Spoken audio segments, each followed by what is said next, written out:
정체성이라고 하는 말 자체가 자기됨을 의미합니다. 자기됨. 내가 나 되기 위해서는 네 정체가 뭐냐에 따라서 자기됨이 달라져요.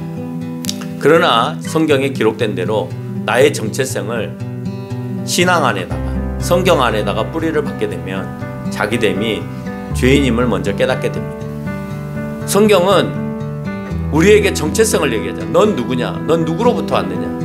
그리고 그 누구로부터 왔느냐에 대해서 하나님은 뭐라고 얘기하시느냐? 네가 힘들더라도 하나님의 섭리와 하나님의 뜻에 맞게끔 살았으면 좋겠다. 그랬을 때 하나님께서 너희들을 어떻게 이끄시는가 하는 것을 말했으면 좋겠다.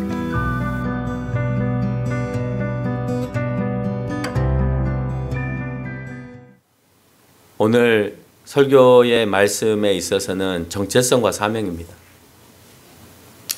난 누구냐는 질문에 어떻게 대답하느냐가 자기의 정체성입니다. 난 누군가. 여러분, 난 누군가에 대한 질문을 한번 해보세요. 난 누군가. 그것이 자신의 정체성이에요. 또 다른 말로 그것은 1인칭으로 나에게 묻는 것이고 2인칭으로 물어보세요. 넌 누구냐? 넌 누구냐? 넌 누구냐는 질문에 대한 대답이 그 자신의 정체성을 담고 있습니다. 넌 누구냐라고 하는 말 안에는 너는 어디에 소속되어 있느냐라는 말이 그 안에 담겨 있겠죠. 여러분은 누구시고 어디에 속해 있습니까? 여러분 누구세요? 여러분 누구세요? 네? 여러분 누구시고 어디에 속해 있는가 한번 물어보세요. 그 정체성은 매우 중요합니다. 정체성을 말하는 이유는 정체성이라고 하는 말 자체가 자기됨을 의미합니다. 자기됨. 내가 나 되기 위해서는 네 정체가 뭐냐에 따라서 자기됨이 달라져요. 넌 누구냐에 대한 대답이 뭐로 표현되느냐에 따라서 자기됨이 달라져요. 난 누구냐? 난 자비로운 사람이야. 나는 불교의 신앙을 갖고 자비로운 사람이야 라고 대답을 했다면 그의 정체성은 그 불교의 자비성을 가지고 자기됨으로 형성이 되어집니다. 넌 누구냐? 라는 말에 나는 정보원이야 라고 그 소속을 밝혔다면 그 사람의 정체성은 자기됨은 그 정보원에 맞게끔 생활하는 겁니다. 그게 자기됨입니다. 자기됨이 자신의 의존성과 연결이 되면 사람은 교만해집니다. 난 나야. 나는 내 능력으로 살아가. 내 힘으로 살아가. 나는 내 잘남으로 살아가 라고 생각하면 그건 자기의 의존성이 매우 큰 사람이죠. 그렇게 연결된 사람의 특징이 있습니다. 교만합니다. 자만합니다. 그리고 탐심으로 가득합니다. 그러나 자기됨이 죄인임을 깨닫고 성경에 기록된 대로 나의 정체성을 신앙 안에다가 성경 안에다가 뿌리를 받게 되면 자기됨이 죄인임을 먼저 깨닫게 됩니다. 그리고 자기가 행하고 있는 의로운 행위에 머무르지 않습니다. 내가 착한 일을 하는 거 하나님 앞에 당연한 거. 하나님이 나에게 주신 은총에 비하면 내가 이 의로운 행위를 하는 거는 아무것도 아니야. 이건 당연한 거야. 라고 하는 정체성을 만들어 갑니다. 그리고 하나님께서 늘 나에게 은총을 허락하실 것이라고 하는 그 생각을 의지하면서 자기됨을 바꿉니다. 그래서 내가 뭘 어떻게 하려고 하는 게 아니라 하나님께서 오늘 이 상황을 어떻게 이끄시든지 간에 나는 그 은혜대로 살아갈 것이다 라고 하는 자기의 신앙의 그 정체성을 갖게 되는 것이죠. 바울은 자기됨을 고린도후서 5장 17절에서 그리스도 안에서 새로운 피조물이라고 표현하면서 자신의 정체성을 밝힙니다. 이것이 존재의 근원이자 소속이고 나는 누구인가 하는 자기의 이해입니다.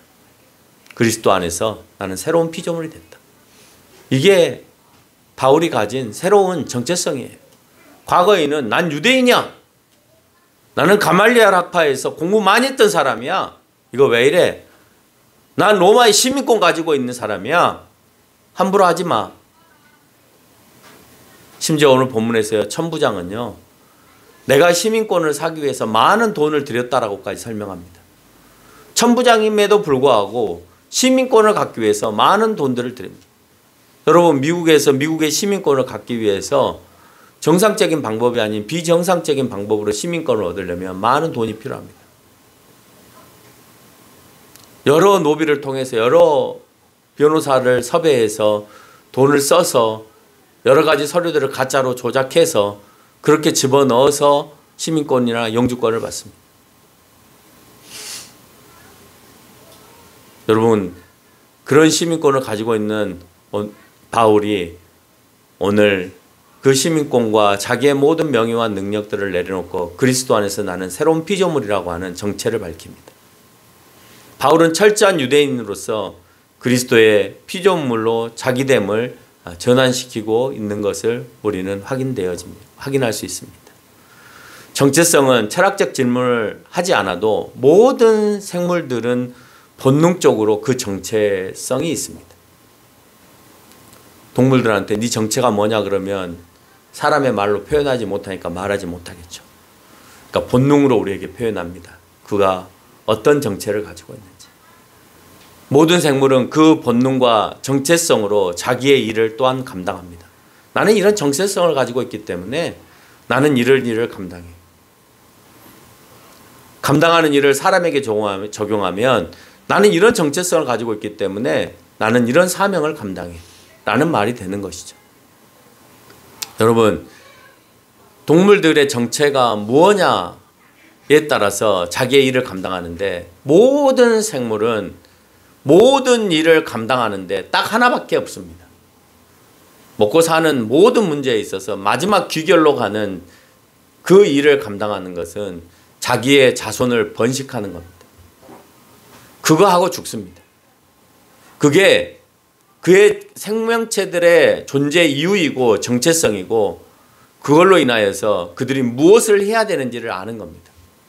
단 하루를 사는 생명체라 하더라도 단 일주일을 사는 생명체라 하더라도 그 짧은 시간 안에 자기의 그 다음에 후손을 그 다음에 생명체를 만들어 놓고 죽는 것이 그들의 정체이고 그들의 사명, 일이라고 하는 것입니다. 그래서 그들은 본능대로 움직입니다. 사람마다 사명은 다양하게 나타납니다. 그리스도인의 정체에 대해서 성경은 아담 때부터 가르쳐주고 있습니다. 여러분 그리스도인들의 정체성 첫째는 생물들하고 똑같습니다. 모든 만물은 하나님의 피조물이기 때문에 모든 인간은 하나님을 섬기며 경외하는 것입니다. 여러분 이것이 우리의 정체성입니다. 누가 만들었니? 너 어디에서 왔어? 나 하나님께로 왔어. 모든 인간은 그 하나님 만들어주신 그 하나님을 위해서 섬기고 경외하는 거야. 이게 우리의 정체성이에요. 넌 누구니? 저는 안기부 요원입니다. 그래? 그럼 안기부 요원으로서 네가 이 땅에서 국가를 위해서 희생해야지가 그의 정체성인 것처럼 너는 어디서 왔니? 하나님으로부터 왔어. 그럼 어떻게 해야 되니? 그 하나님을 경외하고 섬겨야 해. 둘째는요. 성경에서 뭐라고 얘기합니까?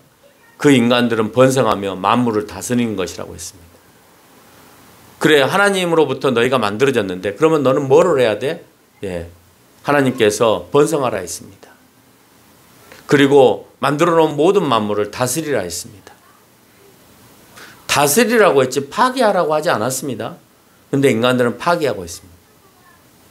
여러분이 비닐봉지 하나 버리는 것, 여러분이 가지고 있는 것, 오염된 것, 하나 아무렇게나 낭비하는 것, 그런 것들이 만물을 다스리는 것이 아니라 만물을 파괴하는 것이다라고 하는 거예요. 바울은 그리스도 안에서 새롭게 된 우리의 정체를 제시합니다. 앞에서 언급한 대로 고린도전서 5장 17절에서 이미 말씀했죠. 그리스도 안에서 새로운 존재와 신분의 정체성을 말합니다. 이런 존재와 신분으로 바울의 사명은 그리스도께서 부르신 소명에 순종하고 헌신하기를 원한다라고 표현합니다. 우리는 살기 위해서 먹죠. 여러분 살기 위해서 먹죠? 공부하면서 노력해야 합니다. 그런데 우리는 이 살기 위함이 나 혼자의 삶도 버티기 힘들어하면서 모든 생명체들도 하지 않는 다음의 생명을 스스로 차단하는 일들을 우리가 하고 있습니다. 여러분 삶이 힘들지 않아요? 여러분 다른 생명들은 삶이 안 힘들어서 생명을 보존할까요? 다음의 후사들을 만들어낼까요?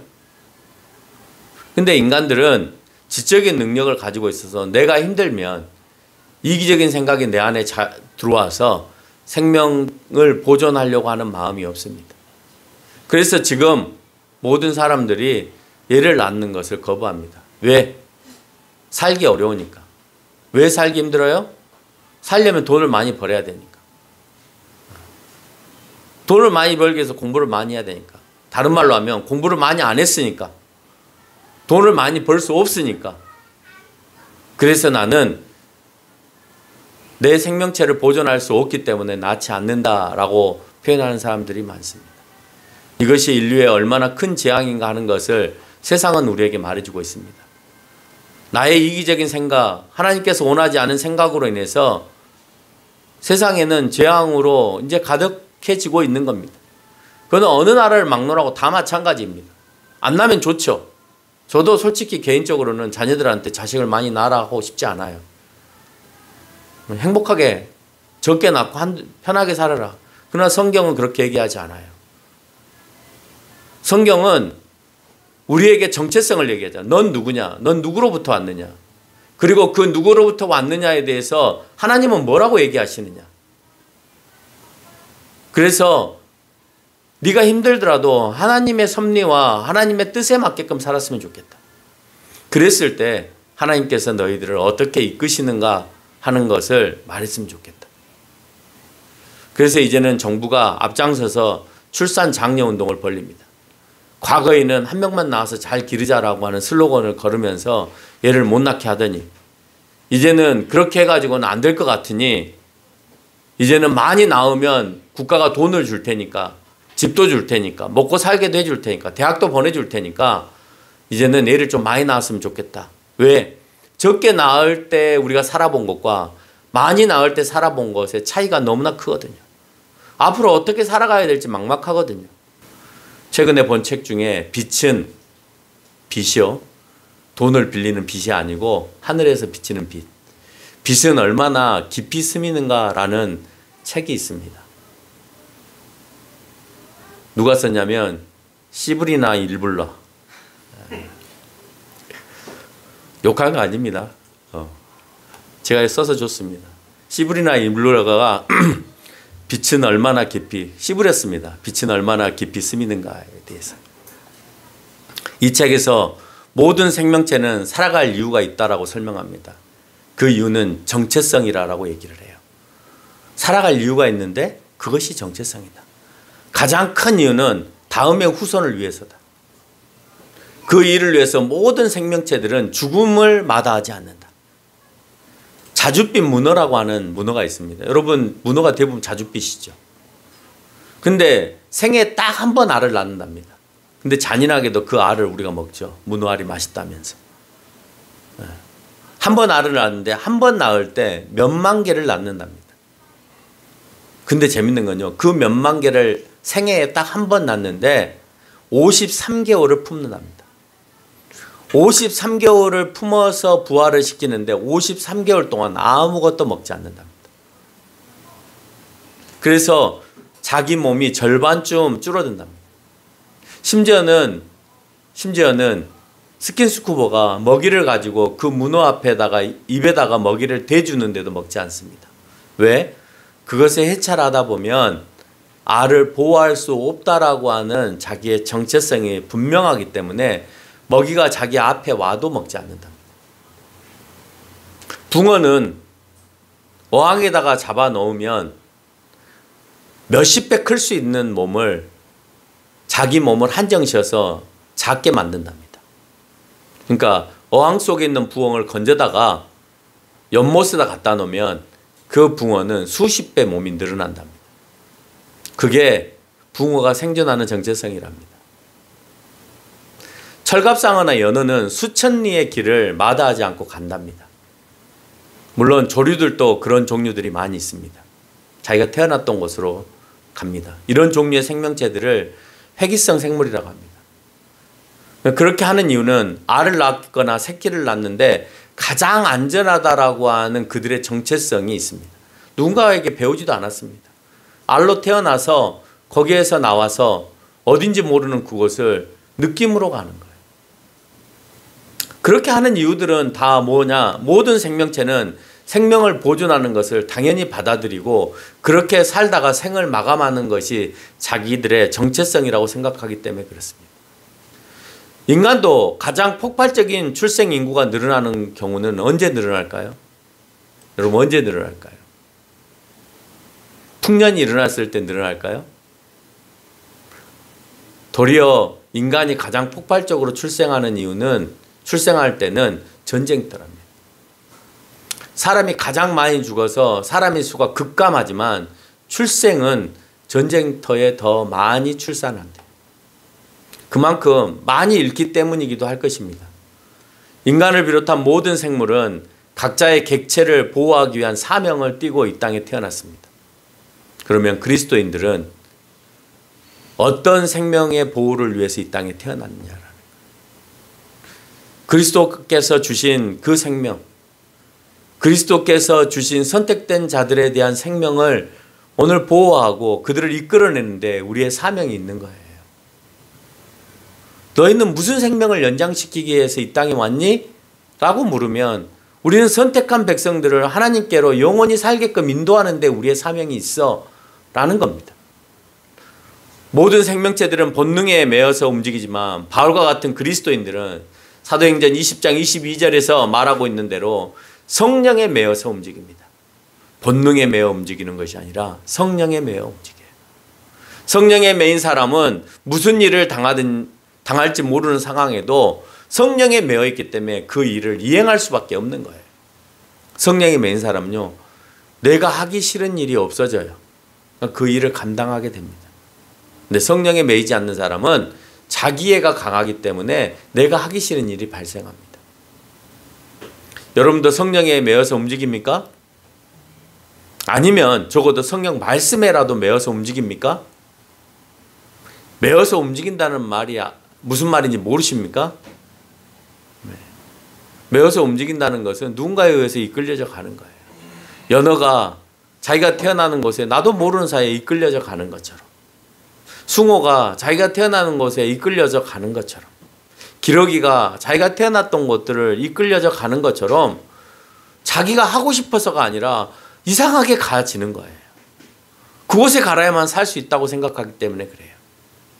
움직인다는 것은 사명입니다. 사도행전 20장 24절에서 예수께 받은 사명, 곧 하나님의 은혜의 복음을 증언하는 일을 마치려 하면은 나의 생명조차도 귀한 것으로 여기지 않는다. 여러분, 문어가 자기의 생명도 귀하게 여기지 않았죠. 연어가 자기의 생명도 귀하게 여기지 않습니다. 붕어가 그 어항에서 버텨내는 이유는 내가 몸을 작게라도 해서 시족을 번성하기 위해서 자기의 생명조차도 귀하게 여기지 않습니다. 오늘 바울이 생명조차도 귀하게 여기지 않는 것은 예수께서 받은 사명, 예수께 받은 그 사명을 하나님의 은혜의 복음을 증언하는 일을 마치게 하기 위해서 나는 생명조차도 아끼지 않는다.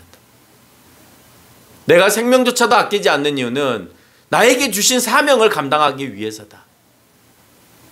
그것은 생명을 전달하는 것이고 그 생명의 증인이 되어지는 것이 나의 사명이다라고 표현하는 겁니다. 심지어 바울의 제자들이 사도행전 21장 4절에서 성령의 감동으로 예루살렘에 들어가지 말라고 권합니다. 너 들어가면 죽어.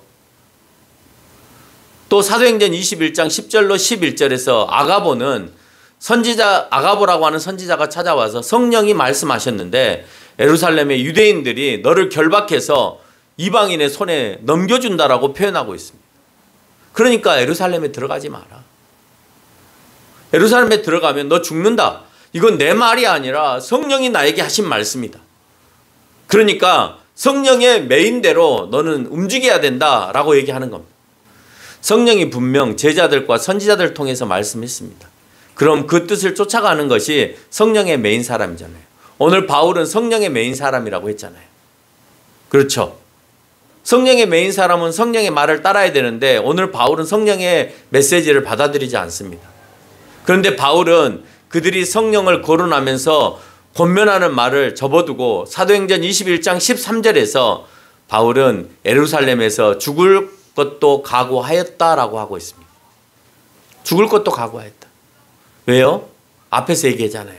나의 사명은 나의 생명조차도 귀하게 여기지 않고 하나님의 은혜의 복음을 증언하는 것이기 때문에 그래요.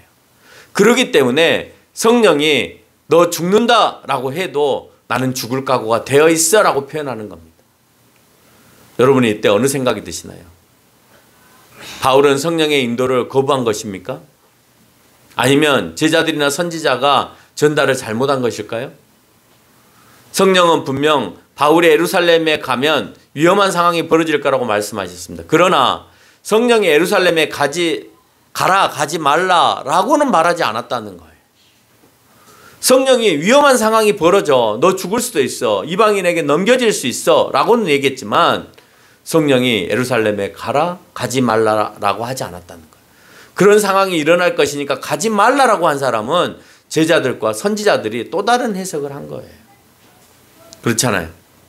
거기 가면 죽을 수 있어요. 바울도 알아요.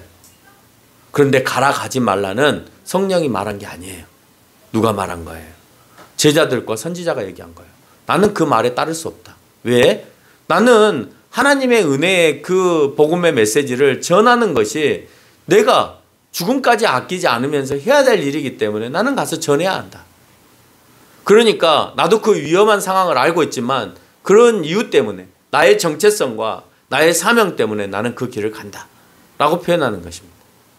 바울은 주님을 위해서 복음을 전하다가 죽어도 좋다는 정체성과 사명을 부여받았습니다. 그런 바울이 죽음을 두려워할 리가 있겠어요? 없겠어요? 죽음을 두려워할 리가 없겠죠. 예루살렘을 가는 일에 한치의 물러섬도 없습니다. 아무리 성령이 그런 상황을 말씀하신다 하더라도 그것은 알고 있으면 되는 거고 물러설 일은 아니라고 하는 겁니다. 그러나 바울은 막상 예루살렘에 가서는 재미있게 표현되어집니다. 목숨까지 두려워하지 않았지만 내가 그 두려움에서 그 위험함에서 모면할 수 있으면 또 바울은 모면합니다. 그냥 나 죽여라고 하는 것이 아니라 이건 이렇게 하면 살 수 있겠네 라고 생각하면 그걸 살아내기 위해서 노력한다는 거예요. 예루살렘에 도착을 했습니다. 장로들이 한 가지를 제안합니다. 뭘 제안하느냐? 너가 이방인들에게 가서 할례와 전통을 버리라고 얘기를 했다. 그러니까 유대인들이나 유대인 그리스도인들이 너를 엄청 싫어한다. 그래서 오늘 바울에게 우리 주변에 있는 사람이 4사람 있는데 그 4사람이 정결의식에 참여할 건데 너도 정결의식에 참여해라. 그러면 유대인들이 그거를 보고 이 사람이 이제 자기가 잘못한 걸 알고 정결의식에 참여했으니까 용서해 주자 이런 마음이 생길 거다. 그러니까 유대인의 장로들이 그렇게 하기를 원합니다. 목숨을 두려워하지 않았지만 바울은 제안을 받아들입니다. 그것이 틀린 주장이긴 하지만 공동체의 파괴를 막으며 믿음이 연약한 자들을 배려하고 더 나아가 바울에 대한 오해를 풀기 위해서였습니다. 그러나 제자들과 선지자들이 성령으로부터 받은 계시는 틀린 것이 아니었습니다. 21장 30절을 보니까 온 성이 소동하여서 백성들이 달려와 바울을 잡아서 성전 밖으로 끌고 나가 문을 닫고 31절에 보니까 그들이 그를 죽이려 하였고 32절에 보니까 천부장이 군인들을 데리고 갈 때 바울을 치기를 그쳤다라고 표현합니다. 죽을 뻔한 상황이 벌어진 겁니다. 이런 상황에 바울은 천부장에게 부탁하여서 자신을 죽이고자 한 유대인들 앞에서 자신의 정체성을 드러낼 수 있게끔 도와달라고 22장 전체에서 설명합니다. 그러면서 설명합니다. 내가 누구냐 하는 걸 설명합니다. 나는 유대인이다. 그리고 나는 너희와 똑같은 율법을 배운 사람이다. 그리고 율법을 어긴 사람을 너희와 똑같이 박해한 사람이다. 그런데 어느 날 내가 다메섹에서 율법을 어긴 그리스도인들을 유대인들에게 잡아가기 위해서 그 공문을 받고 결박하기 위해서 쫓아가던 중에 22장 7절에 큰 빛이 나타나서 사울아 너가 왜 나를 박해하느냐는 음성을 들었고 내가 누구냐고 묻자 그는 너가 박해하는 나사렛 예수다라고 말씀하셨다. 다메섹으로 들어가서 나에게 무엇을 해야 할지 말해주는 사람을 찾으라고 해서 만났고 그곳에서 그들은 22장 15절에 너가 보고 들은 것에 증인이 되리라고 하셨다. 그리고 세례를 받았고 기도하던 중에 떠나가라. 내가 너를 멀리 이방인에게로 보내리라라고 말씀하셨다는 것. 이미 바울은 사명을 받았어요. 뭐라고요? 이방인에게 복음을 전하라고요. 그러니까 이방인에게 복음이 다 전해지기 전까지는 내가 죽을 수 없다라고 하는 것을 바울은 이미 알고 있었던 겁니다. 예루살렘에 들어가면 고난이 있을 것은 알아요. 그렇지만 내가 아직 해야 될 일이 있기 때문에, 아직 사명이 있기 때문에 죽지 않으리라라고 하는 확신을 바울은 갖고 있었던 겁니다. 그렇기 때문에 예루살렘에 들어갈 수 있었던 거예요. 여러분의 정체성과 사명이 하나님 앞에서 분명하면요, 여러분이 오늘 내일 죽어야 될 상황에도 죽지 않습니다. 그런데 여러분의 정체성과 사명이 분명하지 않으면 그러면 여러분이 뜻하지 않은 상황에도 하나님께서 쉽게 불러가실 수 있는 거예요. 여러분은 미래를 볼 수 있는 사람입니까? 미래를 볼 수 없는 사람입니까? 네? 김 목사가 앞으로 하나님을 위해서 할 일이 더 많다라고 하는 하나님의 명령을 받았으면 나는 더 살 일이 있어요. 그러나 그 사명을 내가 받지 못했어요. 그러면 나는 언제 죽을지 모르니까 늘 준비하고 있어야 되는 거예요. 그런데 90이 넘고 100살이 넘는 사람이라 할지라도 하나님 앞에 그 사명과 정체성을 확실하게 세운 사람은 하나님이 아직 불러가실 때가 아니다라고 하는 확신과 믿음이 있는 것입니다. 여러분 지금 당장 불러가도 될 만한 사명 없는 사람입니까? 아니면 정말 하나님으로부터 사명을 부여받고 그 일을 지금 감당하고 살아가는 사명 있는 사람입니까? 한번 물어보시기 바랍니다. 이것이 주님으로부터 알게 된 나의 정체성이고 나의 사명이다라고 하는 겁니다.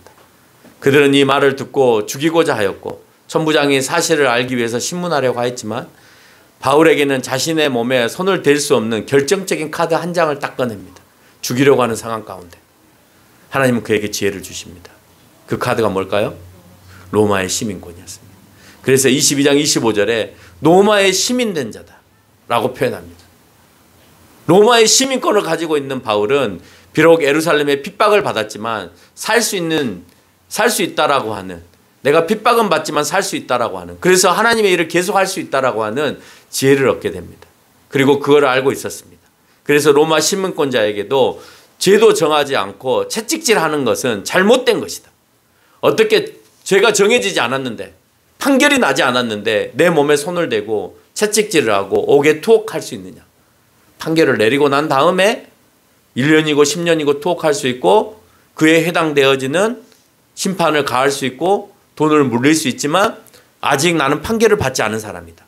더군다나 나는 로마의 시민권자이기 때문에 로마 황제로부터 심판을 받아야 되는데 너희는 나에게 로마 황제에게로 보내지지 않았다. 그래 나는 로마 시민권자로서 이 사실을 로마 황제에게 고하겠다라고 하는 말입니다. 천부장은 발발 떨죠. 왜요? 천부장은 1000명의 군인을 가지고 있는 사단장급입니다. 당시로 말합니다. 근데 이 사람도요, 시민권을 갖기 위해서 돈을 많이 썼다고 했잖아요. 그러니 태어날 때부터 시민권을 가진 바울은 이 천부장이 봤을 때는 대단히 위험 있는 사람인 거예요. 내가 미국에 가서 시민권과 영주권을 받은 그런 사람인 것과 태어나면서 미국 사람은 다르잖아요. 그래서 대제사장 아나니아가 치려고 명령할 때도 도리어 율법을 어긴 자라고 지탄합니다. 너 율법을 어긴 자야. 너가 나를 율법을 어겼다라고 지금 나를 지탄하고 때리려고 하고 채찍질하고 옥에 가두려고 하는데 네가 율법을 어긴 자야. 왜요? 레위기 19장 15절에 보니까 너희는 재판을 당할 때 불의를 행하지 말라라고 했습니다. 그 불의는 뭐냐? 온전한 재판이 이루어지지 않았는데 그 사람에게 형을 선고하는 것을 얘기하는 거예요. 재판이 이루어지지 않았는데 나를 이렇게 힘들게 해? 이건 불의한 거야. 성경에 어긋난 거야. 레위기서 19장 15절을 너희가 범한 거야 라고 표현하고 있는 것입니다. 바울에게 판결이 내려지지 않았는데도 형을 집행하려고 하는 것은 불의한 재판인 것을 다시 한번 지적합니다. 왜요? 바울은 율법에 능한 사람이었잖아요. 가말리알 학파 중에서도 탁월한 인재였습니다. 그러니까 율법을 가지고 논할 때는 바울에게 게임이 되지 않는 거예요. 그러니 바울은 오늘 예루살렘에 가도 얼마든지 이들을 이겨낼 수 있다라고 생각한 이유는 나의 정체성을 정확하게 밝히고 너희들이 하고 있는 그 행위가 율법적으로 잘못되었음을 증명하고 또한 시민권자로서 너희가 바르게 대해야 될 그 태도에 대해서 설명해 주면 내가 결코 죽지는 않겠다라는 생각을 한 것이죠. 이런 담대함으로 사명을 감당한 바울에게 주님은 바울에게 그곳에서 살아날 것에 대한 확신의 메시지를 다시 한번 주십니다. 23장 11절 그날 밤에 주께서 바울 곁에 서서 이르시되 담대하라 내가 예루살렘에서 나의 일을 증언할 것 같이 노마에서도 증언하여야 하리라. 넌 노마까지 가. 걱정하지 마. 너가 이곳에서 고난을 당하고 채찍을 당했지만 너는 노마까지 가서 해야 될 일이 있어. 죽겠습니까? 안 죽겠습니까? 죽지 않죠. 예루살렘에는 바울을 죽이고자 하는 이들이 40명이나 있었다고 했습니다. 그를 죽이지 못하는 이유는 이미 주님께서 그에게 로마에서 증인이 될 것이다 라고 말씀하셨기 때문에 그 사명을 감당하셔야 되니까 아무리 특공대가 40명이 있다 하더라도 바울을 보호하고 로마로 후송해야 되는 역할들을 해줘야 되는 겁니다.